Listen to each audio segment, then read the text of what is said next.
Today I'm going to be playing with the 117 grain RPR, also known as the 27 Creedmoor, Ackley improved. This case has yet to be fire formed. Let me grab one that has. The one on the right has been fire formed. Hopefully you can see that. It's got that 40-degree shoulder there. I should easily be able to get these 117s into 3,000 FPS range here. I've got the 133s like barely touching 3,000 FPS. And so this one's low charge at 42.5 grains. I believe I'm using CFE 223. Yep. We'll start at 42.5. I just want to make sure that my crony is ready to rock and roll. And then we will start 1 grain increments and see how hot I can get this.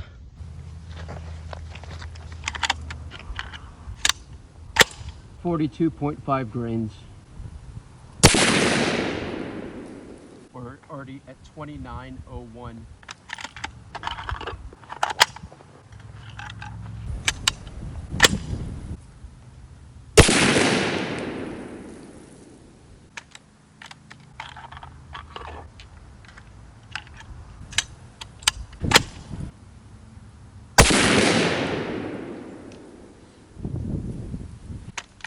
This is interesting.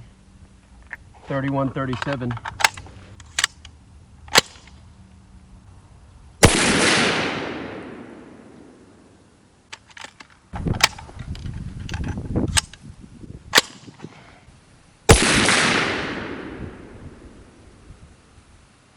That was a major jump, like major.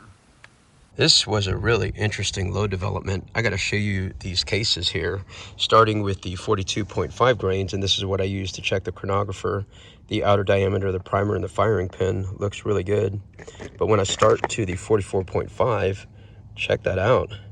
That's a severe reverse flow there, but the firing pin looks good. I really expected that to be a shallow firing pin. Side note, I am using mag primers because I've got like 10,000 of them that I need to use up. I do have standard primers, but I'm using that for my precision loads there. Now let's go ahead and jump up to the 45.5.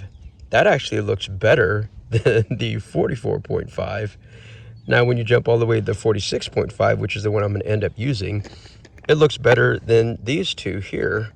Let me lay these side by side. The 42.5 here, and that's the 45.5. Check that out. The outer diameter of the primer looks literally the same. Now the firing pin strike on the 45.5 is slightly shallower, but not by much. And then when you jump up to 47.5 here, it is completely flat like the 44.5. There's no reverse flow, and there's no physical markings that indicate that that's a hot load besides it being a flat primer. So I'm going to guess it has to do with the primers that I'm using that's causing that mark.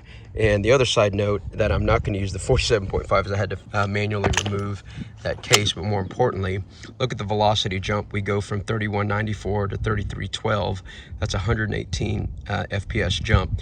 Typically with CFE 223, there's about a 15 FPS jump between the 44.5 and the 45.5. There's a 12 FPS jump, and then there's 118 when you get to those two there. So we'll use the 46.5.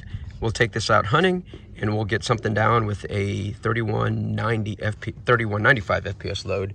And then I will do a load development only actually at 3 grain increments, because I know you can't go up more than a full grain once these things are fully fire formed. Last note, if you didn't vote on my last video, I am going to be painting this. I'm going to put 4 camo patterns that I really like, and I'm going to let you guys vote. And the one that has the most votes is the camo pattern that I'll be doing on the upper receiver and handguard.